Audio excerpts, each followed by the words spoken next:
Without a second thought, the little duckling set out on a journey to find this fabled land.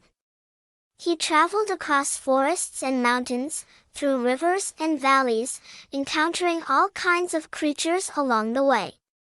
Some were friendly and helpful, while others were cruel and unforgiving. But through it all, the little duckling persevered, driven by a burning desire to find a place where he could be himself. As he traveled, the little duckling began to notice changes in his body. His stubby wings grew longer and stronger, and his legs became sleek and agile. He felt a sense of power within him that he had never felt before.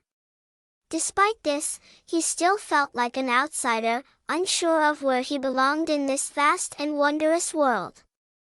One day, after many months of traveling, the little duckling came upon a lake nestled in a green valley. It was a beautiful spot, surrounded by trees and flowers, with birds of all kinds flying about. The little duckling felt a sense of peace and calm that he had never experienced before. As he waddled towards the edge of the lake, he caught a glimpse of his reflection in the water. He gasped in surprise, for he saw that he was no longer an ugly duckling, but a beautiful swan. His feathers were a shimmering white, his wings wide and graceful, and his beak was long and elegant. He had transformed into something magnificent and majestic. The little swan stood there in disbelief, unsure of what had happened to him. Then, suddenly, he heard a voice behind him. "Hello there," said the voice. "I've been watching you for a while now. You look lost. Is there anything I can do to help?" The little swan turned around and saw a kind-looking old goose standing before him. "I'm looking for a place where I belong," said the little swan. "Somewhere where I can be accepted for who I am," the old goose smiled. "You've come to the right place. This is a sanctuary for birds of all kinds. We believe that every creature deserves a chance to be happy and fulfilled. You are welcome here, my friend." And so, the little swan finally found a place where he belonged. He spent his days swimming in the lake, exploring the valley, and making friends with birds of all kinds. He no longer felt like an outsider, but like a valued member of a community. He had finally found his transformation into a swan, how he learned to love himself and others. As the days passed, the little swan began to embrace his transformation. He realized that he was no longer an ugly duckling, but a beautiful swan. He had grown into his own unique self and had learned to love himself for who he was. The other birds in the sanctuary were kind and accepting of him, welcoming him with open wings. They didn't judge him for his past or his appearance, but rather celebrated his newfound beauty and grace.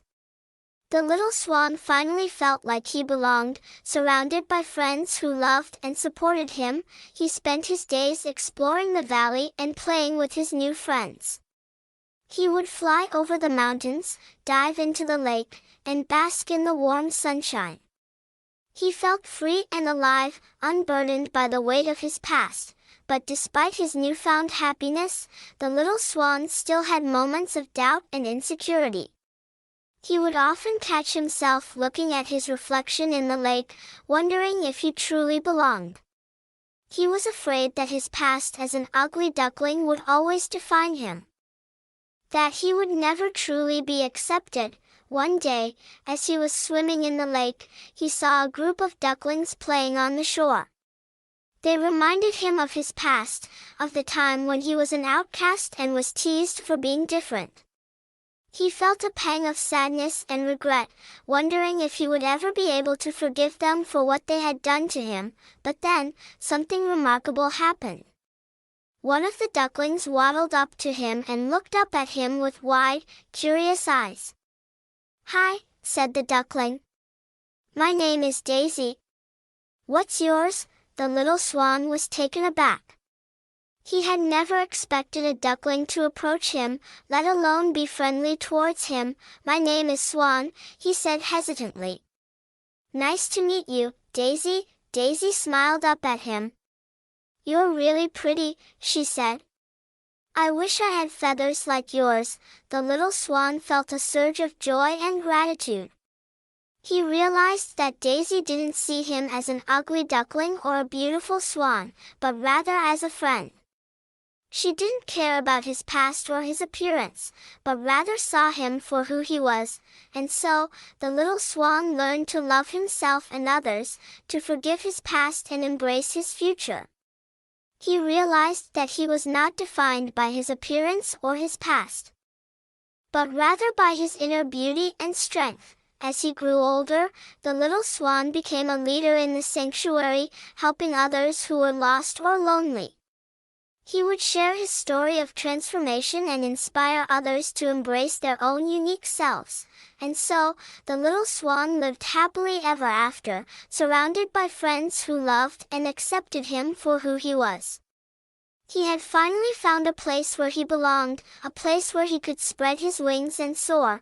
The impact he had on others and how he inspired them to embrace their own uniqueness. People from all over the valley came to hear the little swan story.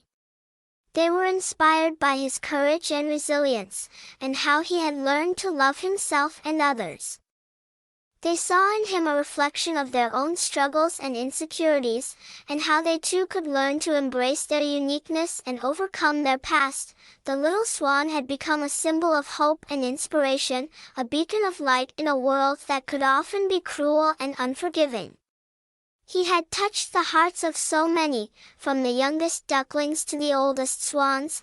One day, a young swan approached him, looking sad and lost. "I don't fit in," she said, tears streaming down her face. "I don't look like anyone else. I feel like I don't belong." The little swan smiled gently at her. "I used to feel the same way," he said. "But then I learned that being different is a gift, not a curse. You have something special within you, something that no one else has. Embrace it, nurture it, and let it shine." The young swan looked at him with wonder and awe. "How did you do it?" she asked. The little swan took a deep breath and began to tell her his story. He talked about his past as an ugly duckling, and how he had been teased and rejected by others.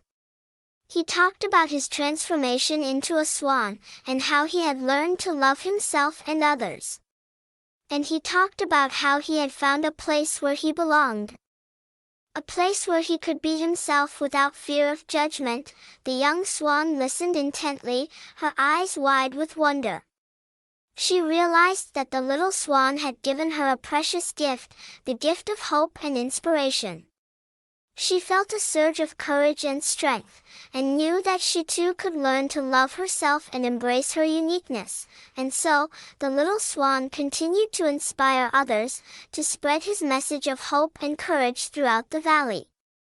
He had become a symbol of transformation and resilience, a reminder that no matter how difficult our past or our present may be, there is always a way forward. And as he looked out over the valley, he felt a deep sense of peace and joy. He had found his purpose in life, to inspire others to embrace their uniqueness and shine. He had become the swan he had always been meant to be, and had learned to love himself and others unconditionally. And that, he knew, was the greatest gift of all.